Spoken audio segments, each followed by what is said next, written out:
जब शबरी को आश्रम सौंपकर महर्षि मतंग देवलोक जाने लगे, तब शबरी भी साथ जाने की जिद करने लगी। वो महर्षि मतंग का हाथ पकड़ रोने लगी।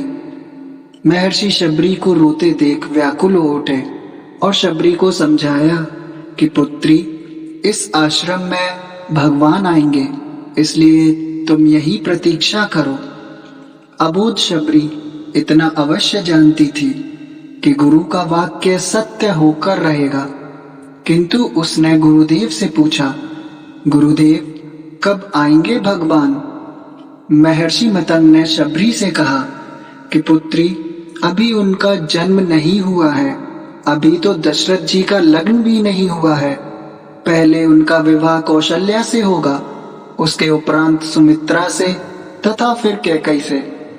इसके उपरांत भगवान जन्म लेंगे, जिनका विवाह माता जानकी से होगा। फिर उन्हें 14 वर्ष वनवास होगा और वनवास के आखिरी वर्ष माता जानकी का हरण होगा। तब उनकी खोज में वे यहाँ आएंगे। तुम उनसे कहना कि आप सुग्रीव से मित्रता कीजिए, उसे बाली के संताप से मुक्त कीजिए, तब आपका अभीष्ट सिद्ध होगा और आप रावण पर अवश्य विजय प्राप्त करेंगे। अबोध शबरी इतनी लंबी प्रतीक्षा के समय को माप भी नहीं पाई। वह फिर अधीर होकर पूछने लगी कि इतनी लंबी प्रतीक्षा कैसे पूरी होगी गुरुदेव? महर्षि मतंग बोले, वे ईश्वर हैं, अवश्य ही आएंगे, यह भावी निश्चित है। लेकिन यदि उनकी इच्छा हुई तो काल दर्शन के इस विज्ञान को परे रखकर वे कभी भी आ सकते हैं, लेकिन आएंगे अवश्य। जन्म मरण से परे वह प्रहलाद के लिए खंबे से भी निकल आए थे, इसलिए प्रतीक्षा करना, वे कभी भी आ सकते हैं। तीनों काल तुम्हारे गुरु के रूप में मुझे याद रखेंगे और शायद यही मेरे तप का फल है। और ऐसा कहकर महर्षि जी देवलोक प्रस्थान कर गए। शबरी गुरु के आदेश को मान वहीं आश्रम में रुक गई और हर दिन प्रभु श्री राम की प्रतीक्षा करती रहती थी। वह जानती थी समय का चक्र भगवान की उंगली पर नाचता है, वे कभी भी आ सकते हैं। शबरी हर रोज रास्ते में फूल बिछाती और हर क्षण प्रतीक्षा करती रहती। इसी तरह समय गुजरता चला गया और समय के साथ साथ शबरी भी बूढ़ी हो गई, लेकिन भगवान की प्रतीक्षा उसकी अबोध चित्त से करती रही। और एक समय ऐसा आया कि उसके बिछाए फूलों पर प्रभु श्री राम के चरण पड़े। शबरी का कंठ अवरुद्ध हो गया, आंखों से अश्रुओं की धारा फूट पड़ी। गुरु का कथन सत्य हुआ, भगवान उसके घर आ गए। वृद्धा भीलनी करुणामयी स्वर में बोली, कहो राम, शबरी की कुटिया को ढूंढने में अधिक कष्ट तो नहीं हुआ? प्रभु राम मुस्कुराए और बोले, यहाँ तो आना ही था माँ, कष्ट कैसा? शबरी बोली, जानते हो राम, मैं तुम्हारी प्रतीक्षा तब से कर रही हूँ जब तुम जन्मे भी नहीं थे। यह भी नहीं जानती थी कि तुम कैसे दिखते हो। सोचती थी कि क्यों आओगे मेरे पास।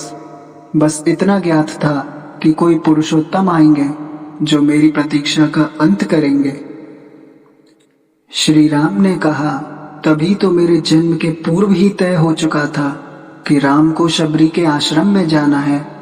शबरी करुणा भरे स्वर में बोली, एक बात बताऊं प्रभु, भक्ति में 2 प्रकार की शरणागति होती है, पहली वानरी भाव और दूसरी मार्जारी भाव।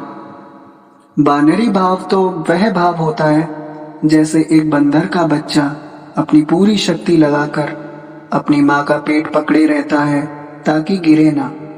उसे सबसे अधिक भरोसा माँ पर ही होता है और वह उसे पूरी शक्ति से पकड़े रहता है। यही भक्ति का भी एक भाव है जिसमें भक्त अपने ईश्वर को पूरी शक्ति से पकड़े रहता है, दिन रात उसकी आराधना करता है। पर मैंने यह भाव नहीं अपनाया।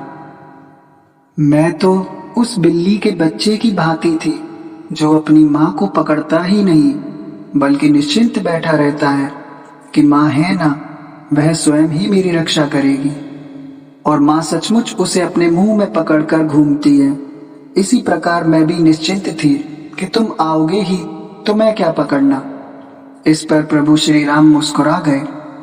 भीलनी ने पुनः कहा, कहाँ आप प्रतिष्ठित रघुकुल के भविष्य, कहाँ मैं वन की भीलनी। यदि रावण का अंत नहीं करना होता तो क्या आप आते यहाँ। यह सुनकर श्री राम गंभीर हुए और कहा कि इस भ्रम में न पड़ो माँ। राम क्या रावण का वध करने आया है।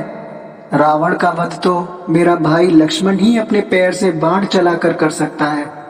राम हजारों कोस चलकर इस गहन वन में आया है तो केवल तुमसे मिलने आया है। राम वन में इसलिए आया है ताकि भविष्य स्मरण रखे कि प्रतीक्षाएं अवश्य पूरी होती हैं। यह सुनकर शबरी की आंखों में जल भर आया। शबरी बोली, आप बहुत दूर से आए हैं, भूख लगी होगी, मैं आपके लिए कुछ खाने को लाती हूँ। और एक बर्तन में अपने झूठे बेर ले आती है। जिन राम को कभी तीनों माताओं ने झूठा नहीं खिलाया, उन्हीं राम ने शबरी का झूठा खाया। बेर खाते हुए प्रभु से शबरी ने पूछा कि बेर मीठे हैं ना प्रभु।